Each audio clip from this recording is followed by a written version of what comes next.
لوی جرګي او ولسمشر غني د 400 طالب بندیانو د خوشي کولو اعلان وکړ.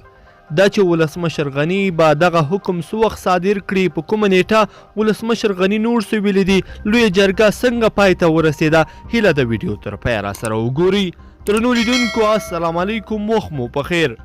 ولسمشر غني وایي د 400 طالب بندیانو د خوشي کولو حکم نن لاسلیک کوم. د سولې مشوراتي لوی جرګې پریکړه لیک ته په جواب کې ولسمشر غني د نن د لوی جرګې په تالار کې وویل چې نن به د 400 طالب بندیانو د خوشي کولو فرمان صادر کړي. ولسمشر غني وویل ما دغه پریکړه نشوای کولی او نن لوی جرګې ما ته دا صلاحیت راکړ چې د سولې پر وړاندې دغه خنډ له منځه یوسم. اوس د طالبانو وخت دی چې ثابته کړي د سولې عملي بهیر ته داخلیږي او که نه. ولسمشر غني دغه راز د لوی جرګې هغه غوښتنې ته هم مثبت ځواب ورکړ چې په دندو کې د غفلت له امله بندي افغان ځواکونه به هم د خپلواکۍ ورځې په مناسبت خوشي کړي. ولسمشر غني وویل له نړیوالې ټولنې مې د سولې په تړاو واضح 2 غوښتنې مطرح کړي دي.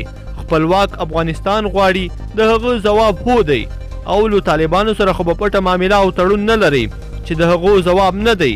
ولسمشر غني د دیني علمانو له متوافقي فتوا او په جرګه کې د ګډون کولو مننه وکړه او وی ویل چې جرګه نن د سولې پر وړاندې ټول خنډونه له منځه ویوړل. دغه راز په دغې جرګه کې پخوانی ولسمشر حامد کرزي هم ګډون کړی و او د سولې لپاره د ولسمشر غني د وروستیو اقداماتو هرکلی یې وکړ.